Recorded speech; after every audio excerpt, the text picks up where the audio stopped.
sake, just to have everyone's name and your pronouns um, in the Zoom feed, so that we can keep track of everybody and get back to people. The chat is also recorded. I know I mentioned that we'll have plenty of time after the presentation for feedback and comments. We'll be monitoring the chat. It's a great way to just, midstream posting comments. If people like, if we can't get you a response right away, we'll try to get you in the Q&A, or even, since it is documented, we can get back to folks after the meeting.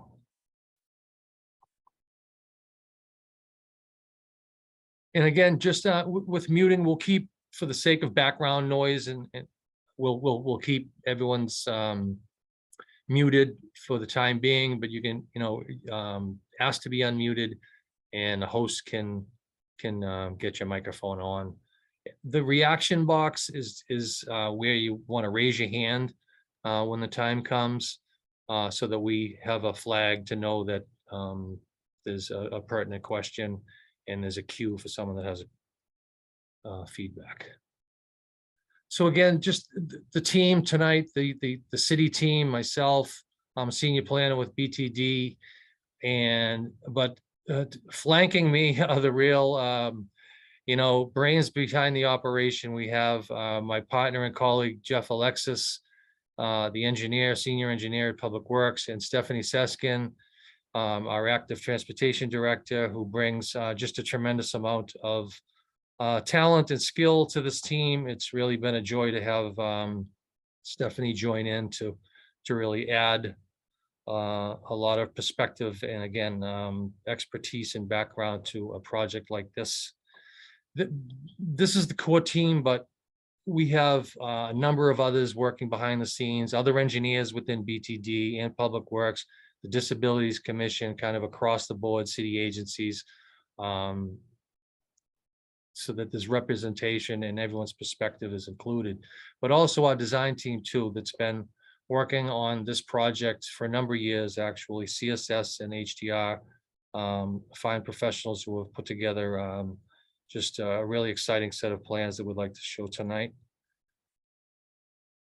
And a little bit of context, just I mentioned Crossroads, and a number of you here tonight may already be familiar with the so-called Crossroads project that has a long history, going back to the restoration of the Greenway post Central Artery tunnel project, where that corridor was rebuilt, but there are these key important side streets and connecting roadways that the city stepped up to take on for design and reconstruction to tie into the new Greenway. And Congress Street is the last and final remaining crossroads to be designed and to be constructed. We've completed Summer Street. That was happening concurrently at one point. Summer Street and Congress being designed in a community process kind of simultaneously. And that's a lot of kind of balancing and a lot of community participation. So what we did was we pivoted to Summer Street. Summer Street really needed that accessibility issue to be satisfied and rectified. It was, as you recall, the slopes on the sidewalks on Summer Street were just, not just non-compliant, they were beyond non-compliant at the stage they were at. So we had to do Summer Street. There was funding available. That was completed, came out fantastic. Now it's time for Congress Street, and here we are. We made a lot of progress to get to this point. A little bit of the timeline again that goes back, over a decade, really, if you think about going back to the origin of the community process for all of the crossroads, including Summer and Congress, back to 2007. But when we did get a design, 75% design in 2014, we took that as a foundation to do work and install the traffic signal at the Children's Museum, which is another priority for safety. So we used the design that was developed in 2014 to install that, make improvements to the sidewalk and the streetscape and the safety for the families and the children going to the museum in 2017. So after that little bit of in-between time, we did relaunch with Sleeper Street to connect to this Congress Street last year in 2021. And we kind of accelerated that and put that up front before focusing entirely on Congress Street. Again, a relaunch of Crossroads, and the scope of work and the limit of work being essentially from that intersection at the museum and Sleeper Street to Boston Wharf Road. We had,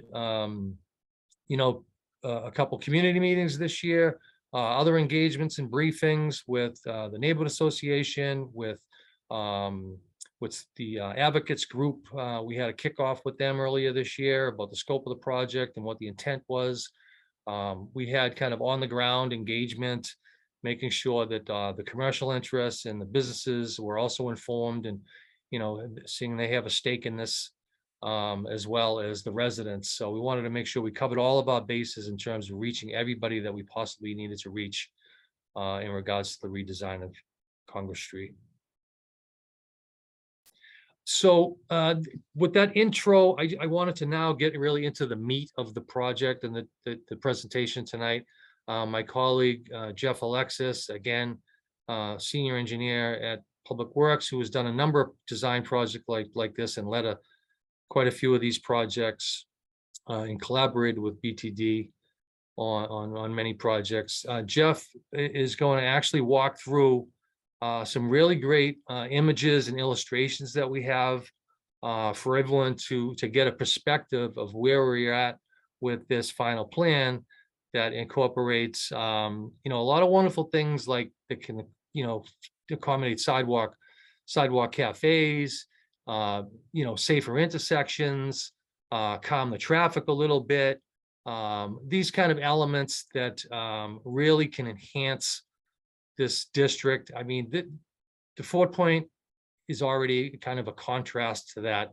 The newer, more modern South Boston waterfront and seaport, right? So we want to, build off the existing character of what we have in the Fort Point, and I think the community kind of understands that, and the feedback that we had in the first two community meetings, I think we've built off that, and you'll see what the final product is here. And I hope everyone is pleased with what we're presenting tonight. All right, I've said enough with the intro. I'm going to hand it over to Jeff to get into these drawings. Jeff, you want to take it away? Yes, thanks, Pat. Much appreciated. Good evening, everyone. And thanks for joining us to discuss the Congress Street redesign project. Once again, my name is Jeffrey Alexis with Public Works Department. Before jumping into the design, I just wanted to emphasize that all of our efforts that we've made have been to try to bring your vision of Congress Street to life. We heard that you wanted us to prioritize wider sidewalks, to improve pedestrian spaces, and to provide space for sidewalk cafes, as Pat mentioned, but also to add bicycle lanes to improve access for different modes of transportation. We believe that this was actually accomplished in our final design. Next slide, please.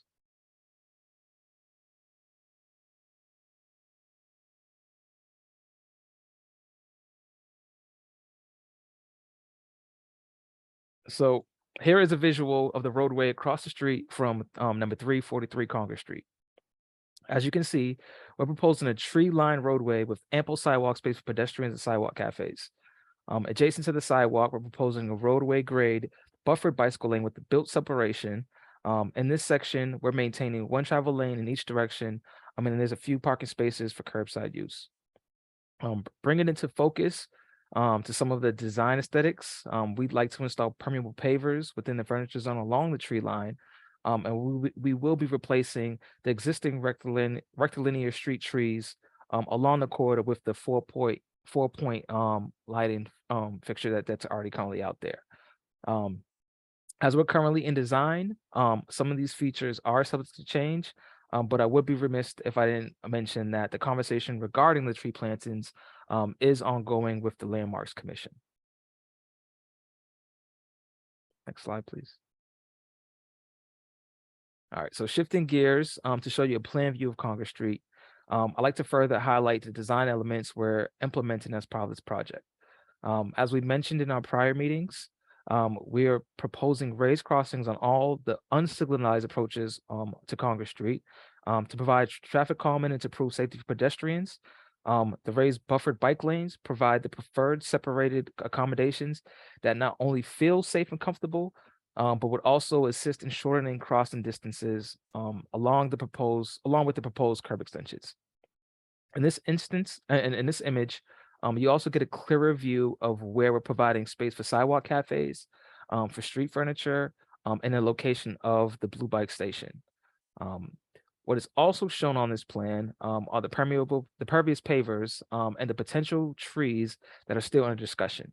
In this section, we're also maintaining the 2 lanes of traffic along Congress Street. Next slide, please. So here we have a cross section of Congress Street west of A Street. As you can see, the pedestrian walking path is adjacent to the buildings, and the sidewalk for cafe space is separated by the tree line / furniture zone area. The raised buffered bicycle lane is grade separated, and is adjacent to the travel lane. As you can see, the same configuration is mirrored on the other side of Congress Street as well. Next slide. Looking at the section east of A Street, as you can see, we're carrying the same treatment throughout the rest of the corridor. Note the widened sidewalks, the buffered bike lanes, and the pervious pavers. We're also proposing an additional crossing at Thompson Place, at the Thompson Place intersection, which was a request that was actually made by the Fort Point community. By widening the sidewalks at the A Street intersection, we're also able to make substantial improvements to that crossing as well. I believe that was also one of the sticker points that we heard from the community. But as well, in this section, we're providing turning lanes where needed in order to maintain efficient traffic flow through the corridor. Next slide, please. And here we have the cross section of Congress Street, which is east of A Street. This is similar to the section that is west of A Street. However, we're unable to maximize the sidewalk space on the northern sidewalk due to the required left turn lanes that we have onto A Street from Congress. Next slide, please. All right, so these are the more of the major changes that we're doing east of A Street in regards to the traffic configuration.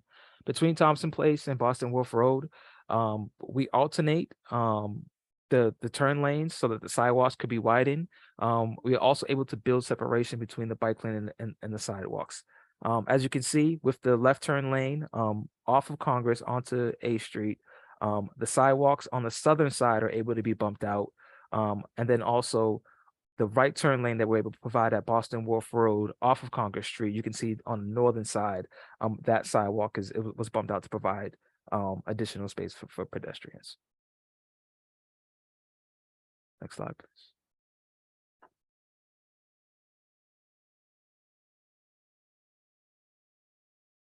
As I mentioned, we're proposing raised crossings at all the approaches along Congress Street that are not at a signal at a traffic signal. Raised crossings along Congress Street to slow turning vehicles and to make pedestrians more visible. As a bonus, these also eliminate the potentials for puddles in the crosswalks, and this is provided at Sleeper Street, Farnsworth Street, and Stilling Streets.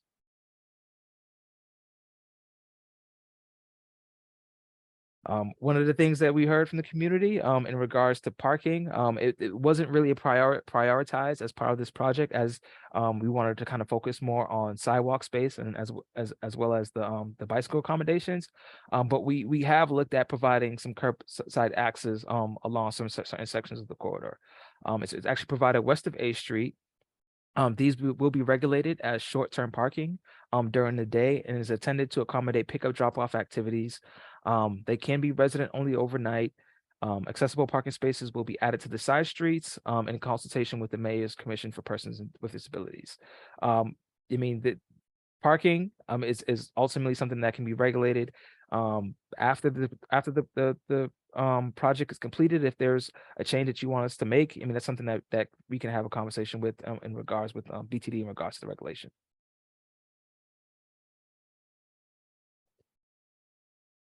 And as I mentioned, we prioritize widening the sidewalk. Sidewalks will be generally sized, ranging from 10 feet to 17.5 feet along the street. They will be saw cut with granite curbs. The saw cut sidewalks provide less of I want to say a smoother surface in terms of accessibility. The furnishing zone will be 4.5 feet wide, which will include street lights, trees, benches, and bike racks, which will be located in the furniture zone.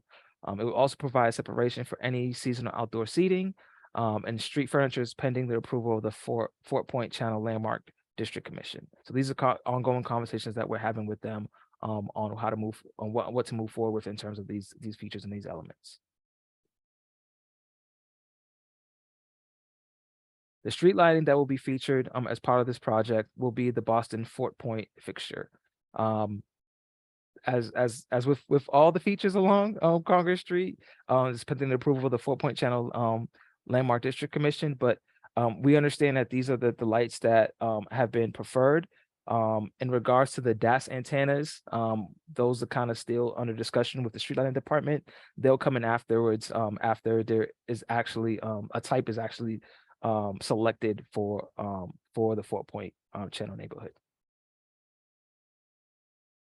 Next slide, please. So moving on to the bike lane design, this has evolved since our Summer Street project. To improve detectability for the bike lane for people who are blind and who have low vision, the bike lane will be at the same level as the roadway.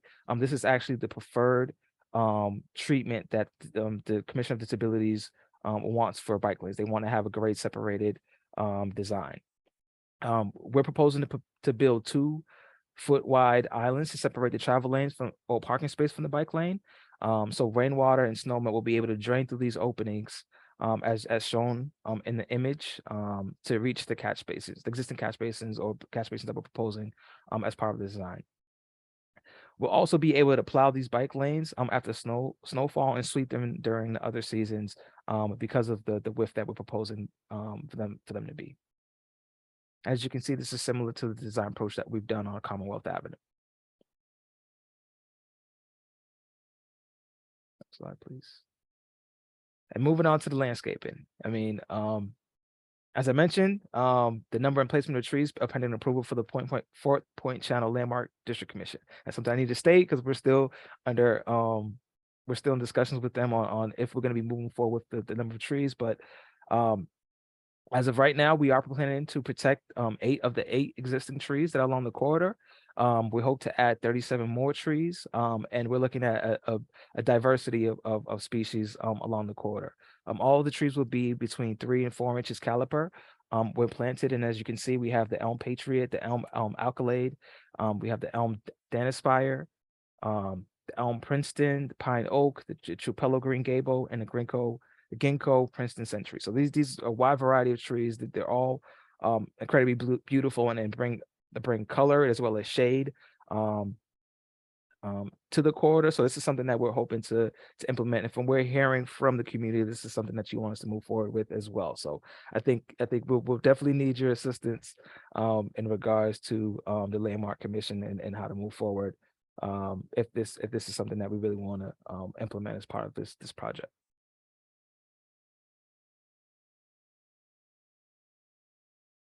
And so in addition to the tree plantings and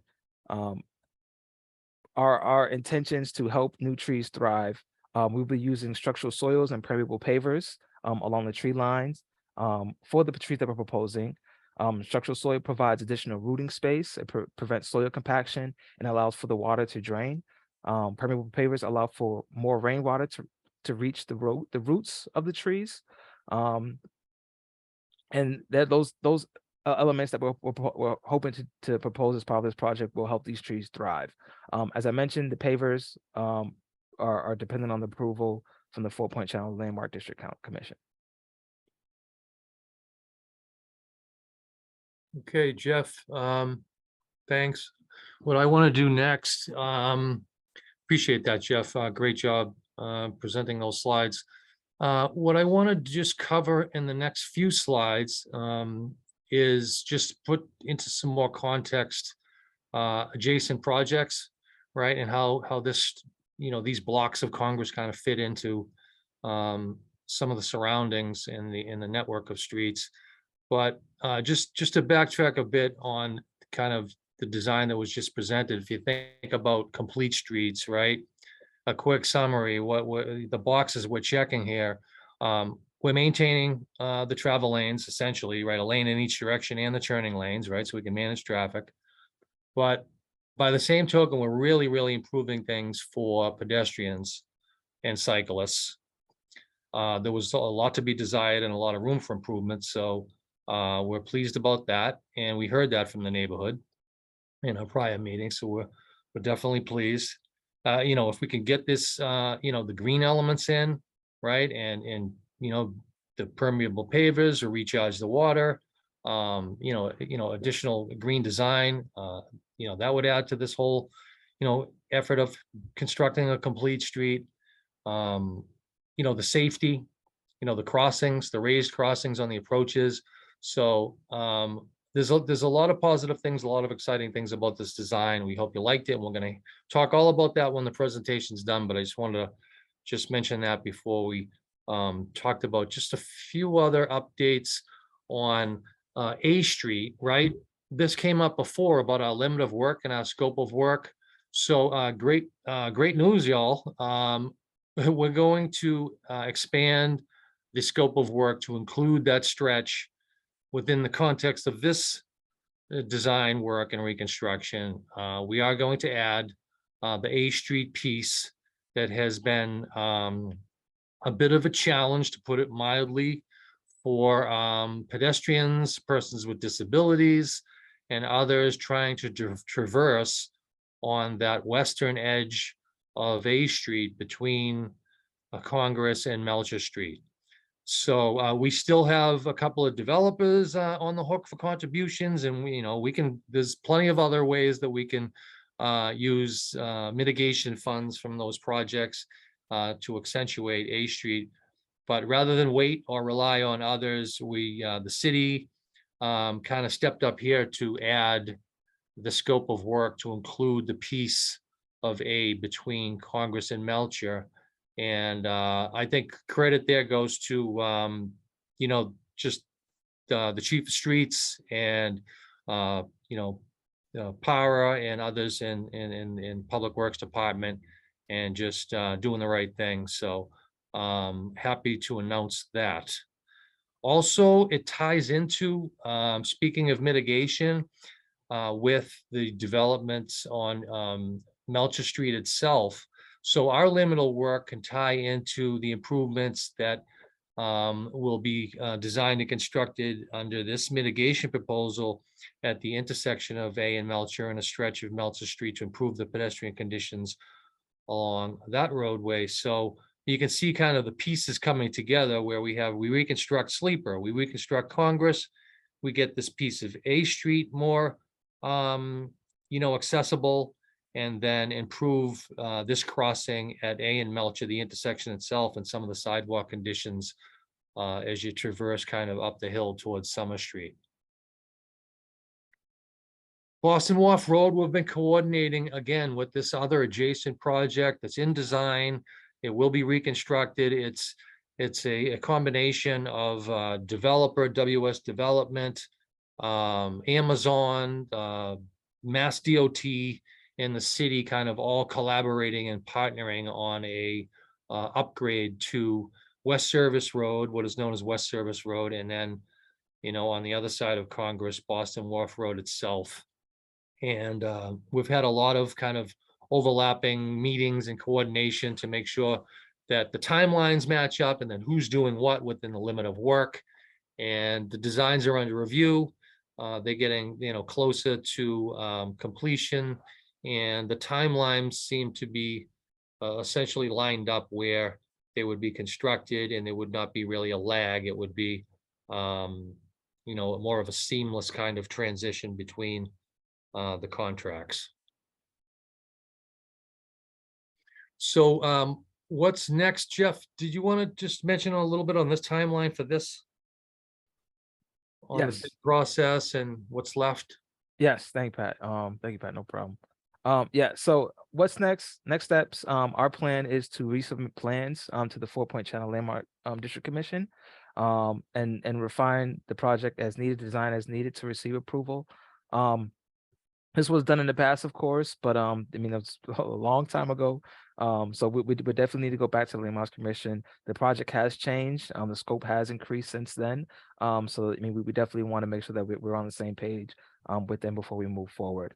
We're aiming to bid the project for construction in late winter, early spring. I mean, we're on a really aggressive schedule moving forward with this project. I mean, as you all know, it's been a long time. So we're hoping to get the 75% design plans as soon as I think later this month. But we're pushing this forward. We're intending to hopefully advertise as I mentioned in late winter, early spring to begin this construction, hopefully in the early summer. I think that's ideally what we want to shoot for. So we can at least get a shovel in the ground and get a lot of the work done this year. But it would definitely take a couple of construction seasons. So we'll finish up this construction season if we get started in the summer, and then it would take the next full construction season for the project to actually be completed in 2024. Thanks, Jeff. No problem, Pat. So just to conclude, before we get into, comments, feedback, Q&A, and we can go, I know we zipped through a number of the slides, took about 30 minutes or so. We still have plenty of time left on the call where we can go back and look at any of those slides. If we need to, I can keep the presentation up. As I'm sharing my screen, I can go back for any reference, but kind of post meeting, we will obviously we'll put this presentation up. We'll put the drawings up. You can still sign up on our webpage, to get notifications. You can send an email to Jeff, or you can give me a call or email me. For those of you who already have my email, so either way, Jeff and I are available, and are representing our whole team and our whole staff and all the resources that we have at hand, including our design team, of course, again, CSS and HDR. But yeah, you know how to reach us, and please feel free to do so. Right now, what I can do is just if my colleagues that are monitoring or hosting can field kind of the raised hands, Yeah. or I'll go down some chat. We can start with raised hands, comments, and then maybe try to knock off some of the chat open questions. Sure. We have one hand that just went up, but I just want to make sure that okay. Yeah, let's do our raised hand, and then I'll find a couple more questions in the chat to send your way, Pat. Okay. All right, so Christian has a hand Christian, up. you should be able to speak. Thank you. Yes, thanks very much for taking the time. That was a great presentation. For those of you who don't know me, Christian Simonelli, and I represent the Boston Groundwater Trust. The plans look wonderful. I'm really excited to see the porous elements in this area as well, and it's certainly a long-needed upgrade for the stretch. I just did have a question in regards to the sort of alignment of the sidewalks, and if the city has taken a look at the locations of our observation wells in the area. And the reason that I asked that is that we have 4 observation wells in this stretch in the sidewalk from 4 Point Channel to Boston Wharf Road. And the reason that I bring it up is because I know that under the recent Tremont Street reconstruction, for example, there was a significant alignment in some areas there where some of our observation wells needed to be moved and replaced. If that's the case here, we would like to know that. So, we would need to know when the observation well would be destroyed, then ultimately when it would be replaced. I hope that's not the case. I hope it's simply just an issue of regrading, but I'd be more than happy to send Jeff and the team sort of an overlay of where our observation wells are, what the cover looks like. And I'd be happy to walk the site with you as well at some point, just so you could take a look and physically see where they are and document it if you haven't done that already. I just haven't seen the specific plans, but just want to make sure that these are preserved throughout the work. They were preserved throughout the work on Summer Street years ago, when that section was done as well. And I just want to make sure that they're preserved here, likewise. Thank you, Christian. Yeah, I mean, I could probably field this question and probably turn it over to Kevin, who I believe is on the line. Who's our one of our consultants who's working on the design for Congress Street. From my understanding, we're not looking at adjusting the curb lines in or anything like that. So where the observation wells are within the sidewalk, I believe we should be okay. We are widening the sidewalks at certain locations. But I'll let Kevin confirm if he's taking a look at that already. Great. Yes, we have been looking at those, and there's a couple on Sleeper Street as well too. I'm not sure if those are yours or a different Right. organization, but yeah. Yep. No, those are definitely, if you can get us those plans, that'd be appreciated, and then we'll make sure that if anything, we'll probably just be adjusting them to grade, and don't anticipate any relocations as part of this Okay. project. All right, that's great. Yeah, I can get the locations over to Jeff and you, if that's appropriate. That works. Thank you. Hey, perfect. Okay. Thank you. Thank you very much. Stephanie, I think Thomas and Ashley had their hand up, and then Yep. maybe followed by Paula. Pat, let me do my job. You do yours, okay, sir? Okay, I can't tell. All right. That said, you are correct. Thomas, you're up first. You should be able to unmute yourself. Oh, okay, very good. Just number one, hats off to everybody. Plans, everything looks great. Looks like you put an awful lot of work into this, a lot of thought. I just want to make maybe like a recommendation. I don't know where it would go. We spent a lot of time outside the fire museum. It's an active station too. And I know you stated to have those cutouts for like short-term parking. Along that strip, it's utilized by your Uber and your Uber Eats with the restaurants and so forth. So I was just gonna maybe, if it's possible, just an idea, something to think about, is those curb cuts rather than being like a 15-minute parking, limited to maybe just pick up and drop off. Because if all you need is one Uber pulled over or an Uber Eats guy going to pick up food and those parking curb cutouts are full, traffic's going to stop. So just an idea, just a recommendation, but otherwise everything looks fantastic. Great job. Thank you. Hey, Thomas, appreciate that so much. And it was nice to kind of, I met a couple of the guys at the station when we were out there Oh, great. noticing, dropping notices over the summer and then for this meeting. But I'm glad you brought that up, because we actually developed a couple new regulations during the pandemic to even shorten that duration. So you're right. Mhm. So there's like, I'm pretty sure there's like a 5-minute, for food service for the Uber Sure. Eats and the pickup truck, which is frequent. Obviously at Restaurant Row here, we have a lot of that. Right. So I think that was one of the reasons why we kept some of these to begin with. And I think the regulations, Gotcha. we're gonna refine the regs that I think whatever the time duration is that makes the most sense for what the demand is. And I think Sure. you make a great point that it's probably gonna be one of those 5-minute deals. Okay. Just an idea, so- that's all. Yeah, no, I'm glad Okay. you brought that up. And thanks. So next, Pat, yes, we're going next. You're the one who is chatty, okay? I'm gonna start muting you. All right. Ashley, you should be able to unmute yourself. Hi, see.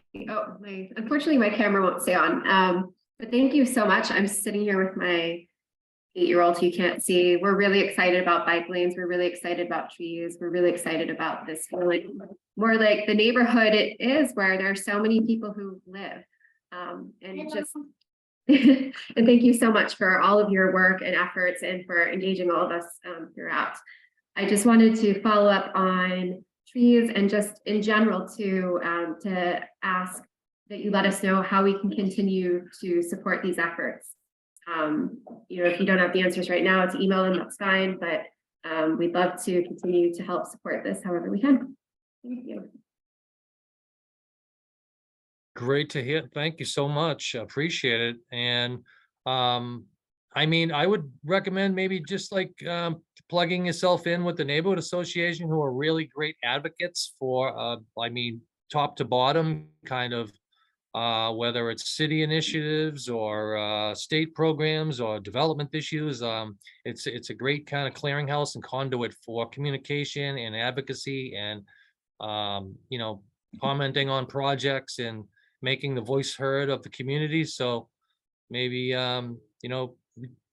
reach out to Tom if you haven't already, or if you're not already a member. So Pat, we're moving thank on. yeah, Paula is ready to go. all Hey, right. just a really quick one. I love the plan. It looks great. I'm a cyclist, so I love anything that's a bike lane. And these are great. They remind me of the ones on Summer Street, which I love.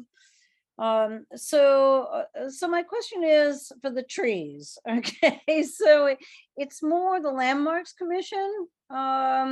So are they the deciding factor whether we get trees or not? Or do they consider the plan and recommend we want trees, we don't want trees? I just need to know the process. Anyone want to field that about the Landmarks Commission that has more info than I do? Or understanding of how it works? I guess I can touch upon this just a little bit. Ideally, the Landmarks Commission determines what features and I want to say design elements that we propose in the 4-point neighborhood. There are already existing trees on Congress Street. I think it's just more so of them taking a look at what the existing footprint of the street is and what the city has our guidelines and policies that we're kind of moving forward with in terms of the urban tree forest. Ultimately, I think it is up to them. We're definitely gonna propose how we envision this tree should look like, and as well as input from the community. But from my understanding, we would develop a plan and we share it with them, and the commission will vote on what is, I guess, approved to move forward with.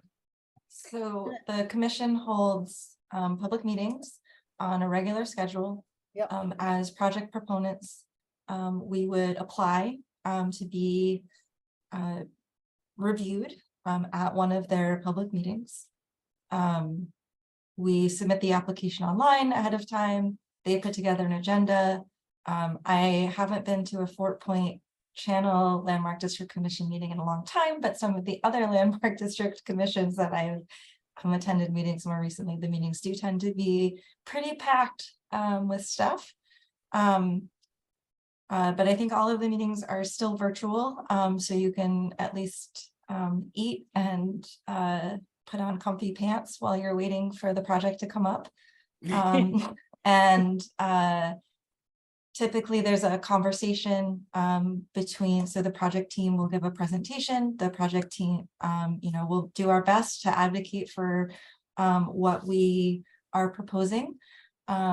We answer questions. They provide feedback on things that we should refine to match the landmark district more closely. And so that is where they might say things about what pavers we're using, streetlights, the furniture, all of those are subject to landmarks approval. If there are things that we need to, if there are significant things, they probably won't vote on it that evening and we'd have to come back. But if they're minor things, either they'll let us do sort of like a subcommittee or just work with staff to refine what's final. And if there are no issues, then they vote and we can keep moving. But again, those are public meetings and there is an opportunity for the public to give testimony. So that is generally the process that we go through. These folks, the commissioners, are not paid for their time. And I would be remiss if I didn't note that there's supposed to be 7 commissioners, and there are only 5 right now. So if you feel passionate about preservation and about the Fort Point Channel neighborhood, you should apply to be a commissioner. You can apply online. I love it. Thank you. Of course.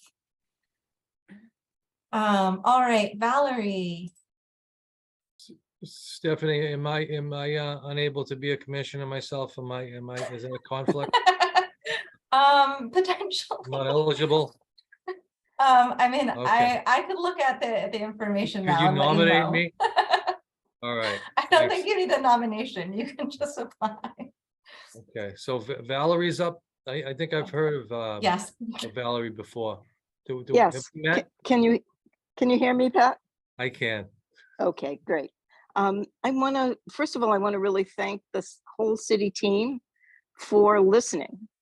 You know, I think you really heard us. And I think this plan is really terrific and very responsive to the issues and concerns and opportunities that that Congress Street presents the neighborhood and the city. So thank you. The issue of trees and landmarks, you may have sensed, is a sensitive issue right now. Somehow the trees, you know, both sides of Summer Street with a full canopy of trees went forward a number of years ago. We're not seeing, and I don't understand, you know, I don't really know how that happened, but we're not seeing that level of support from landmark commissioners now for trees in the neighborhood. So that's why we're concerned, and it's really important that the community be part of the conversation if landmarks is involved with reviewing this plan. We're a neighborhood that is both hot, and we face a lot of issues with flooding and extreme rain. And the pavers that you're proposing are the right kind to help us with flooding. And that also will be of their review. So it is really a concern. And I have to say, I'm a complete supporter of the landmark district. I was part of Include Trees, but we're having some difficulty expanding trees in the landmark district streets right now. So if you would please take back that it's important that the community be involved in the discussion for how our streets are going to be renovated and improved. That would be great. Thanks, Pat. Appreciate that as always, Valerie, and pointed comments. And I could talk about trees all night. You know, it's beats talking about traffic that I'm used to. So I think we might happy to let hear we're Denise. talking about trees. We'll let Denise I take also- the lead on trees, Pat. Yeah, it is. I'm not sure whether Deneen is on the call, but you know, I think the variety of trees that were selected here, the palette is terrific, and it's going to have fall interest, and it's really exciting.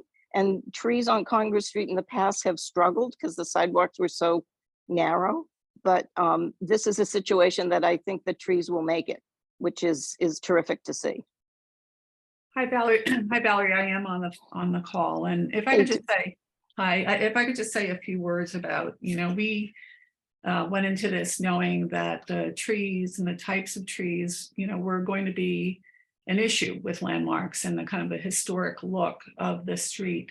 And we're hoping, and we'll discuss this in more detail with landmarks, but we're hoping that the approach we've had, which is that we use a very columnar tree in between the walking spaces and the cafe spaces that don't block the facade of the buildings, and then the larger canopy trees just at the intersections of the streets or the crosswalk, you know, that we're kind of striking a balance where it's not a street tree lined street the way you see on Summer Street. It has a different texture to it. It's a little bit, the buildings are more exposed here. So, you know, this is all for review, but it has been thought about in developing the design, both the, the wish to have more tree plantings throughout the city, but to do it in a way that's respectful of this neighborhood.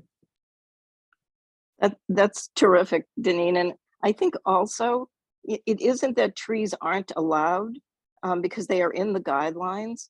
And maybe your more thoughtful sort of textural choices will convince the current commissioners that this should be part of the neighborhood's future, because a landmark is not something pickled at time.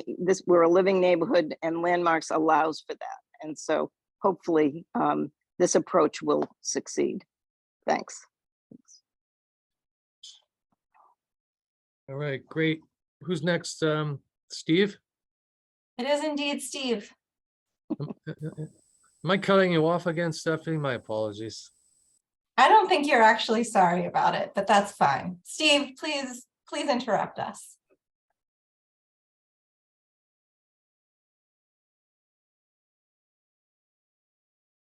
You may be muted still. You should be able to speak. One more time. Okay, do you have me now? Yes. there you go. Thank you. Okay, thank you. So a quick comment on landmarks. Along with Valerie, well, I was a spokesperson for the petitioners filing the landmarks designation in 2001.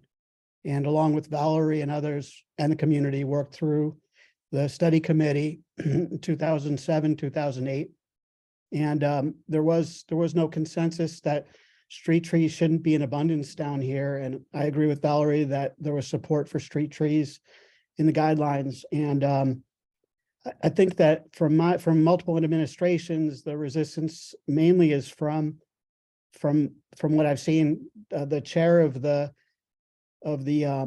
commission, and the chair has been an incredibly great ally with our community. But I think that we need to really get on this and work through the community. So I'm letting whoever participants are here to get with FPNA, and let's get a letter to the commissioner, because I think the large number of commissioners would support street trees and there wouldn't be this resistance we've had repeatedly. Secondly, I also want to say I'm thrilled with the design. You guys have listened. It's been worth the wait, dating back to Crossroads. And I'm very excited about the design. I have one question tonight, and that would be the Blue Bike Station on Congress Street is, I think, the most active in our neighborhood. And unfortunately, in the winter time, from what I understand, it has to be removed because you need to plow that area. I didn't see it yet, but I'm hoping you've identified a place where the Blue Bike Station could remain through the winter time. Yep, it's right. Pat, did you circle it with your mouse? Well, it's called out as Blue Bike Station between 320 and 326 on the north side of the street there. Yeah. That's great. That's great news too. So thank you for that. And thank you for hearing us on the block of A Street. I know FPNA Yeah, worked you a lot kinda on see that. it. And also on that those Melcher Street changes. I want to thank FPNA also for their involvement on those things. Thanks very much, everyone.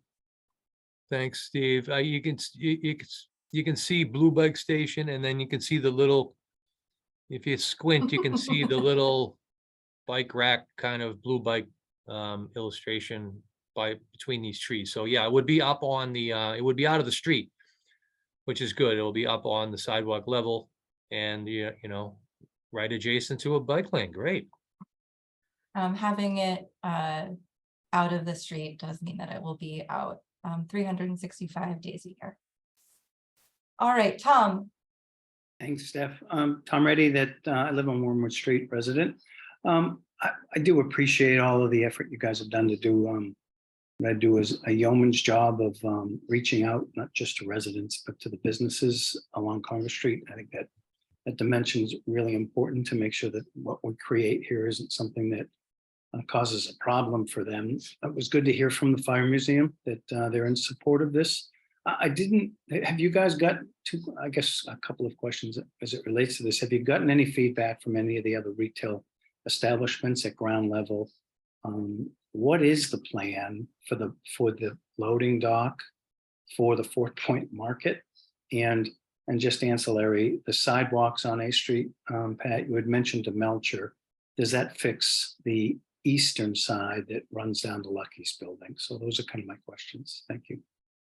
And by the way, trees. And by the way, great job, guys. Great job on this. So Thanks. That's great. Appreciate that, Tom. The first one is A Street. I'll the west side, right? That was the one we were real concerned about, but the Lucky's too, that would be in a scope of work. If we bump out one side, I think we do gain a foot or two on that, if I'm correct, Jeff, on the eastern side of A, even within our original scope of work, we were gonna gain a little bit on that sidewalk. Maybe Kevin knows. But Yeah, I don't recall what the width we're widening the sidewalks were, or is, but I believe we were looking at 9-foot sidewalks. So for everybody on the call, right, the parking that's along there now between Congress Street and Melcher is going to have to change, right? It's going to have to be pulled. You can't fit all of that in there with the parking. And what FP&A had proposed as an idea goes back to 2019, Pat, is how far back it goes, was to eliminate the metered parking further down on A Street and make that residential. So we're looking forward to seeing what the city comes back with in terms of this, the approach and the solution. But I get it. So it's both. I don't want to get into an A Street discussion, right? You guys are going to come back on that. But thank you. So it includes the sidewalk on the side of Lucky's, right? Because that's just as bad a shape as the both sides of A Street, right? Okay, thank you. And then the loading dock. What are we thinking is going to happen there? We've had a number. We've established a good relationship with the tenants at 369. They've been great to work with and just really receptive to all of the changes. However, right, that building is a remnant, and the use of that building is unlike any other building on this entire corridor in these blocks. It's like a light manufacturing industrial building with this active loading dock, and all the other uses are ground floor retail, commercial space, and residential space, and institutional. This standalone, this use, and there is no other loading access in the rear or the sides. There are a couple doors in the back, but it's not a viable kind of alternative. So we're working around it in maintaining that the dock. We're constructing what you see on the plan. There'll be intermittent periods of kind of pause while a delivery is made, but there was no way that we could really just close down the loading dock as part of this program. Maybe down the road, if the building changes use, who knows when that might be, but it's not in the near term. We have to maintain that dock for those businesses. They made it very clear that it's essential. We do take away the kind of parallel, abuse kind of the loading zone and that kind of a disruption that we get by, extending the sidewalk, creating the bike facility. But we do leave a corridor for the dock for vehicles to back in, do their loading, and then take off. But yeah, we've had a number of conversations with them trying to seek alternatives, and we still have more to go with them in terms of how we could regulate that and work with them on better ways to manage it. If it has to stay, how can we better manage it, make it safe while we keep that dock open? But yeah, it was a compromise, kind of for both, where we build the bike lane, we improve the sidewalk, and take away that parking kind of parallel in front, but we did maintain the dock under this design. And yeah, there's going to be periods where there's a truck there, like there has been all these years. It's not the greatest scenario at all, but they're really at this time really was not an alternative. You know, besides shutting it down and then really, disrupting the businesses and, being sued. Yeah. And Pat, any other feedback from any of the other businesses, retail or whatever on the ground floor? Yeah, I mean, it's been, people are, pleased with the direction that we're heading and, that we're maintaining some spaces for their needs for, whether it's, pizza, pickup and drop off, things like that. Mhm. But, yeah, we've had good feedback. The robotics company on the corner, did good feedback from them. Even, I mean, 369, like even with kind of the issue with that dock, they're very supportive of the cafe space and, being able to, have cyclists traverse this corridor, where before it just kind of dropped off at once you came over the bridge. Mhm. But yeah, they've been engaged with, made a point of really reaching out via email, telephone. We've talked to them about preservation of some of these doormats, so to speak. Jeff knows what I'm talking about, these specialty treatments in the pavement. Mhm. So there's been focus on that kind of, with, LMIs, a maintenance agreement for specialty pavement. And yeah, we've been on the ground, flyering, having conversations with the tenants and yeah, I mean, when the project's built, you might have a few people that surfaced that were, didn't participate, were given the opportunity, but just for whatever reason didn't participate. But we've really done a lot of work in terms of kind of blanketing all the addresses and reaching out via email to property managers, landowners, so that this is a balanced kind of transparent process that we've had. And you've helped with that, Tom. And for all of our sake, to make sure that we succeed and we don't have something kind of blow up in the end. Excellent. Thank you. Thank you. I Oh, do sorry. want to point out that there, in the chat, August, who is a self-identified employee at 369 Congress, has added some commentary about being generally very happy with the changes. Similar to all of us, a little concerned about the impact of the lane reduction on the longer trailers. Again, the building isn't moving, so what the trailers are blocking will not be all 3 lanes because it starts at the building, so it will still be, it'll be the sidewalk, the bike lane, and then 2 of the travel lanes. And we still have to work through that. But that August also added that the only parallel parking in the dock is non-building use, and we're thrilled to eliminate that. And then Steve chimed in as the robotics company at 320 Congress, who also loves the plans. That said, we have more people with hands up. I'm going to go to Matthew. Hey, this is Matthew Brody. Can you hear me? I was having some mic issues earlier. Yep. Yeah. Great, thank you. First off, just very excited about the progress and sort of where you landed, even versus previous public meetings. So definitely looking forward to this, both as a pedestrian and as someone who increasingly is using blue bikes to get around. And that's actually specifically wanted to ask about. For that blue bikes station, the thing I think I'm finding more and more with the off sidewalk stations as a user of them is that they tend to encourage riding on the sidewalks to sort of get into and out of the dock, depending on how they're oriented.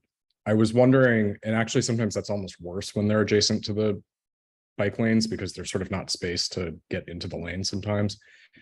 I was just wondering if you've sort of finalized, I couldn't tell from the slides, like exactly what the entrance exit situation with that is, which way the dock is facing, whether there's a ramp to get into and out of there, or whether you're sort of like carrying the bike over the curb. Just wondering kind of what the details of that are going to end up being. So it is right next to a curb ramp. So the curb ramp is to the left in this drawing. We have not finalized which direction the bikes and docks will be facing. We do typically have the bikes pulling into the sidewalk rather than into the roadway. But certainly like on a case by case basis, you'll find a different configuration. And so that is one of like the very last things that happen, unfortunately, is like the blue bike station being put down. So it's also somewhat nice that these are movable. So if we put it one way and we get a lot of feedback from folks that please turn it around the other way, we can do that. So final decision, it will never actually, it'll always be something that we can change. So happy to take feedback on which direction you think it should be facing, but there is a ramp right next to it to help reduce the likelihood that people would come biking down the sidewalk to get to it. Yeah, so I guess my thought on that would just be, if you're heading on the side with the racks, it looks like it would make a lot of sense that you'd go in and out through the ramp. I would sort of suspect that people going the other direction on their way in and out might end up making other maneuvers that we would prefer that they not make in order to get to and from the rack, as opposed to sort of stopping and trying to cross the crosswalk. So but I'm not sure what the answer to that is. I guess I just wanted to sort of highlight it as a concern, because I've seen it kind of not working out as well in on some of the other racks, like on Tremont Street, that have kind of similar configurations where they're on the sidewalk opposite a bike lane where you have to cross the road. Yeah, I mean, I'm more than happy to put more blue bike stations out here, have one on both sides of the street, no Yeah, problem well, for me, but. That's the perfect answer, I guess. But we do want to make sure, you know, in front of 343, we do have a significant amount of cafe seating set aside. You know, we want to balance the needs, but I am personally here to add another blue bike station. I am like not the everyday person, but the big boss on it. So I can say we're putting one in. Thank you. All right. Steve, I know that you have your hand up, but I did want to just check that I didn't have any more questions in the chat before we came back to you again. So I think that there is a question about how many spots disappear on Congress and options for replacing those elsewhere in the district, given that the Farnsworth garage is being converted and the 11 Sleeper Street lot is getting smaller. I don't know, Pat, you want to take that, or if you want me to do it.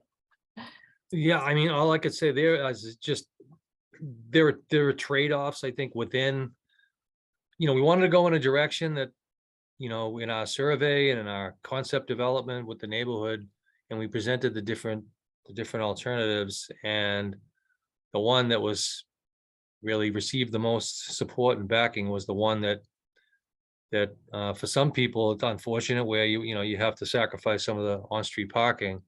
So we're trying to strike a balance, but it's definitely, you know, I mean, acknowledged that, yeah, in order to construct this design and to improve things like accessibility on A Street, right, where a person with disabilities cannot even, you know, pass by the staircase without going into the street, into the roadway, we have to make some tough decisions.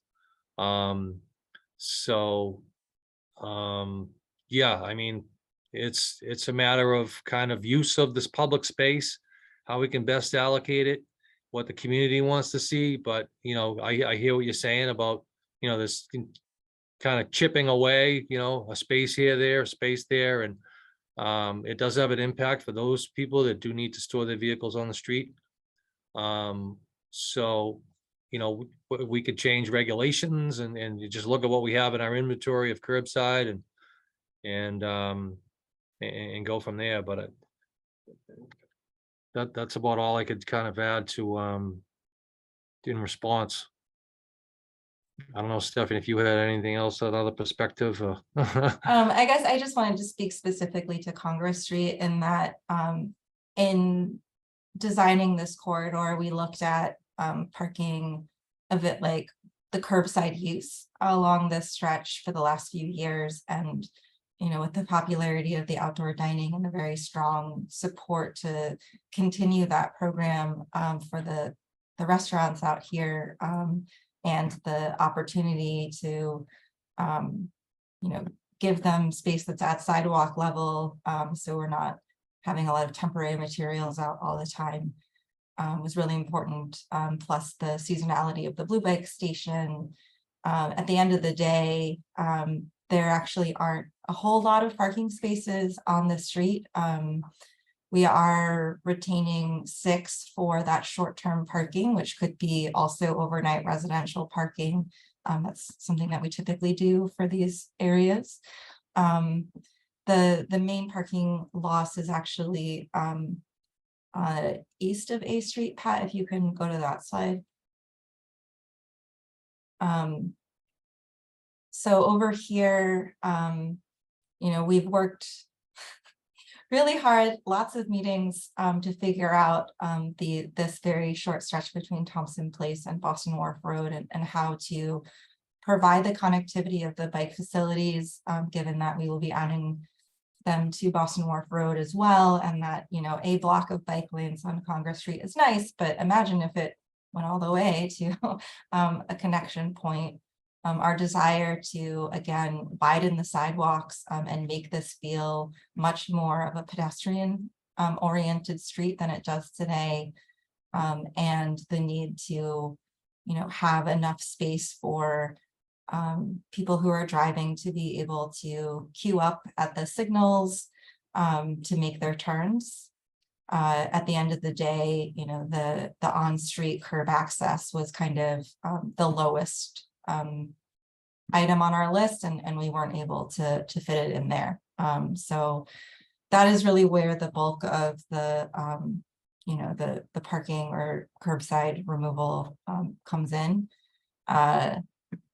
So, you know, that's the honest answer, is like we'll have 6 spaces, and it's sort of down from about a total of 20, but again, a lot of those are being used for most of the year for other purposes.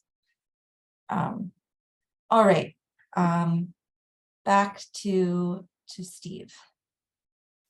All right, thanks for letting me get back on for a quick one. I just want to throw on your plate. I know this may be slightly outside the radar of this plan, but on Thompson Place, on the corner where your work is, the side along Thompson Place of, I think, 354 Congress Street has become kind of a 2-lane, I think, like more like valet parking, but a double wide with double parking. And it's pretty regular where they're double parking with no one in the cars, not idling, just parked. And so it leaves 1 lane for vehicles and cycles to make that turn. Anything you could do while you're working with that owner to straighten out what the laws of the land are at Thompson Place along FP3 would be extremely helpful. Thank you.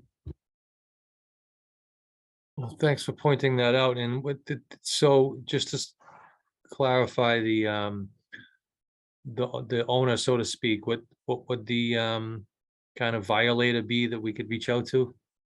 I think the spaces are probably used by Menton or Spartello, but it's fairly regular that they're double parking, not even single lane along FP3, but a double parking of I think 6 cars along FP3, which leaves a very narrow lane along Thompson Place. Mm-hmm. Right alongside where Menton is on the lower level. Yeah, is it the restaurant Uber activity, or? No, it's not. They're not idling and there's no one in the cars, so they're often just parked there. Okay. I can keep going and take photos and send them to you or whatever, or, you know, I don't want to make a huge deal out of it, but I thought it would be good to kind of straighten out with the owner, work out what the rules are for there. Yeah, and I think, you know, as the post-construction, there'll be less of an opportunity, I think, for kind of that type of, with less physical space, there'll be less opportunity for that kind of abuse. But in the interim period, yeah, we should, have a conversation about enforcement. and yeah, that kind of disruption. Thanks for that, Steve. Thank you. While we don't have any new hands up, I did want to just speak out loud some of the questions that were asked in the chat, so that they are on the video. Most of them have already been answered. Will there still be a traffic light at A Street? Kevin responded affirmatively, there will still be a traffic signal there. So all of those crosswalks, including the new crosswalk that we're adding at that intersection, will also be organized by the signal timing.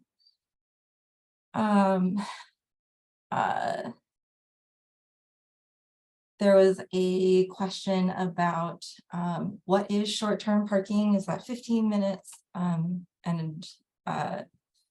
You know, typically for our metered parking, 15 is what we go to, but we've heard tonight some interest in maybe having it signed for like a 5-minute turnover.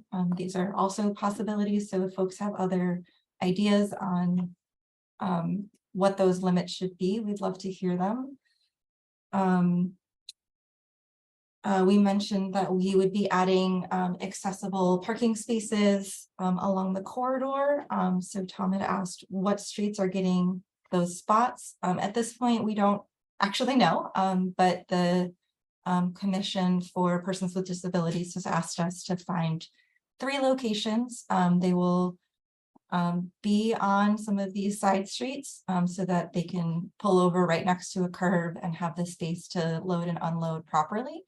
But the end of the day, where they're going to go is something that we still have to look at with disabilities and, you know, update folks on this mailing list and in the neighborhood about what that could look like. And I imagine that that's something we could also talk about when we come back to talk about A Street. That did that.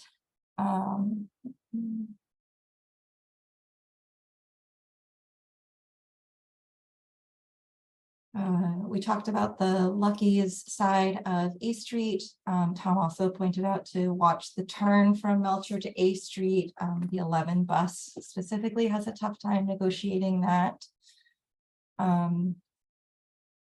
We had Seth asked the question, what is the current schedule for the Sleeper Street project? And Pat replied that Sleeper would be concurrent with Congress. So these projects are going to be put out to bid together and should be happening around the same time.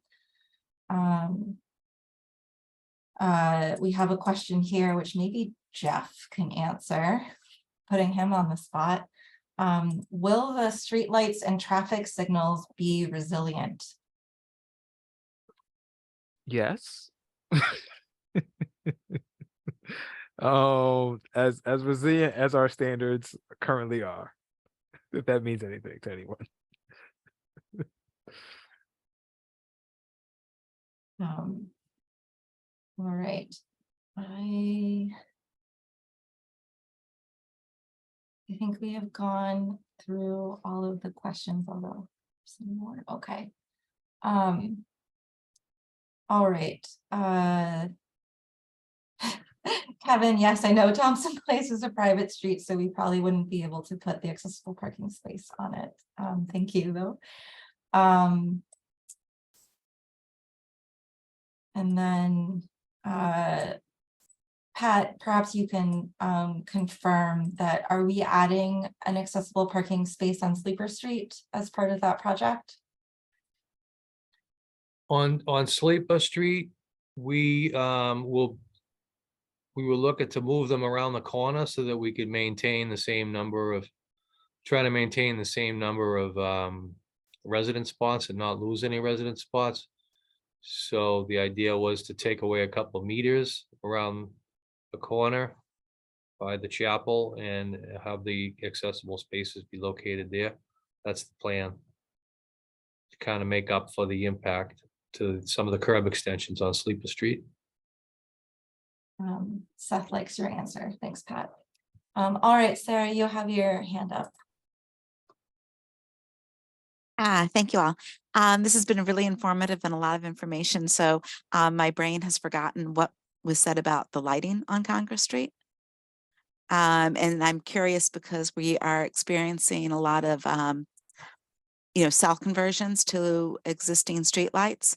And that is giving us a mismatch of the single lantern lights across from the existing double lanterns, because a double lantern cell adapted a light pole has not been approved yet, or wasn't at the last conversation that we had with the city.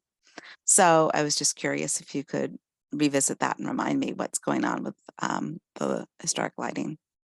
I can respond to that. The standard you, Dini. light fixture for Congress is the single lantern, not the double. There is one double that's going to be remaining. Actually, it's in this view right to the right of the one that you see there, the single that you see there, because it has, I don't remember what the attachment is that it has, but I remember it's for a utility purpose that one has to remain. Yeah, I think it's for to make it the cell, magnify the cell reception. And I believe there's another one coming as well. We'll have to look into it. I think the intent was just to keep that system intact, but everything else to change it to the singles. Thanks so much. We like having it matched. Yeah, Sarah. The one with the double lantern is for the DAS antennas, so the distributed antenna systems. Those will be replaced by the street lighting department when a particular type is selected for Fort Point. We're not getting into that as part of this project, so we'll maintain. Smart man. Yes, exactly. Yeah, we'll let them take care of that. All right, thank you very much. No problem.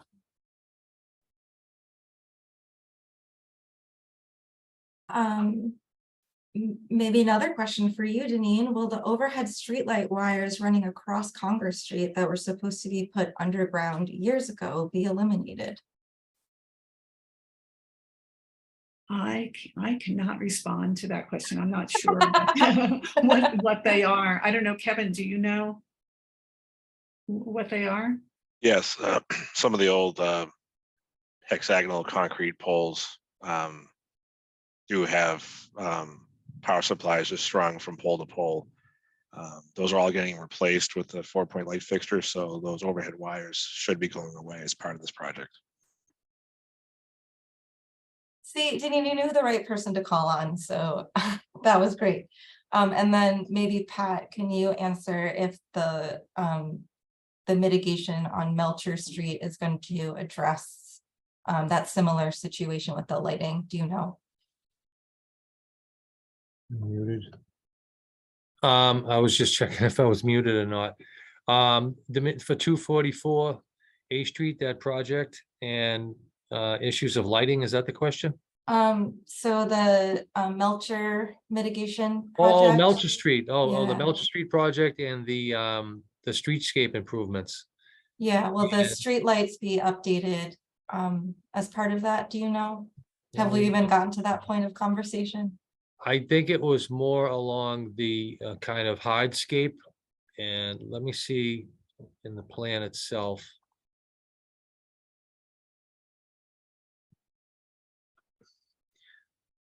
It's essentially the curb extensions and the sidewalk issues that exist. The street lights, I think, as part of this plan are not included, but I can go back and see is just, if they'll be swapping out or updating just, as part of their general improvements, but it doesn't appear to, at least to be reflected in this. This is more of just kind of the, the concrete and accents and the curb extensions. So there are a couple on Melcher Street that are a mismatch. Jim Fitzgerald, why don't you jump in Jim's and still help on us the out? call? Yeah, I'm still here. Fantastic meeting. Love the project, of course, but I'm biased. So Thanks for hanging on. yeah, no problem. So to answer the question directly, I don't think we've talked about whether or not they're going to retain the existing streetlights or swap them out. And I'm not sure if I understand the issue, to be frank. Is it that they're not matching with the 4-point fixture? I think it's not just that they aren't the 4-point fixture, but that they have the overhead power sources, which we typically like to put underground now. Okay, we can talk to them about that. But to clarify, I think then Tom asked the question, it's not just design, but if Pat pulled back up the graphic, the dark green is, they're gonna fix the cross slopes and fully reconstruct the dark green portions of the sidewalks that was in that image. And then they're gonna design, they'll fully design the improvements needed to fix the accessibility issues from Necco to Melcher. I think, is that clear? So they're constructing from Necco to A, including those curb extensions on both sides of A and Melcher. And then they're giving us the full design from Necco to Melcher. Or Necco to Summer, sorry. I'm getting streets mixed up, it's late. I was trying to bring up a street view just to see the street lights, but Well, that image actually articulates it. It's just hard to read, I guess is my point. The one that you had up on the slide. okay. Can you see this slide? Well, you're not presenting. That's my point. Oh, okay. Things are getting sloppy. We hit 8 o'clock and city staff are worthless. I thought I went back to just sharing screen, my bad.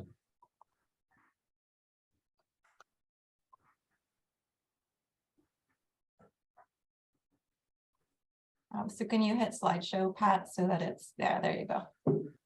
Yeah, I was trying to go to Google Street View on Melcher Street, sorry. Yeah, so the blue that you see there are the improvements from 15 Necco. Yeah, And then the green hatched speckled green areas are what 51 Melcher is actually going to build. And then the rest are going to give us the full design so we could maybe stick it to another developer to build that. yeah. Nice job, Jim. I know we worked together on this and this is a good outcome for a project of that scope.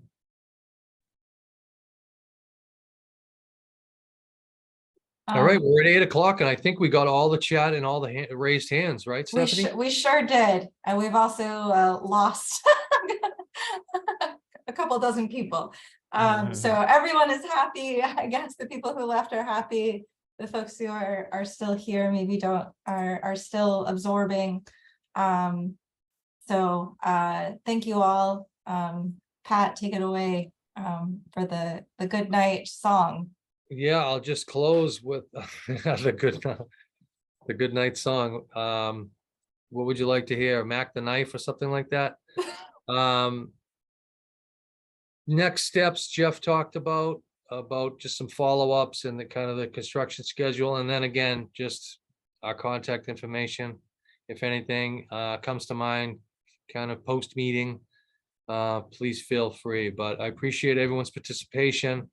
All the engagement, all the positive feedback, all the questions, everything that we've kind of incorporated and taken and built into these drawings. So with that, I'll say good night and we will see you again at some point in the future to be determined.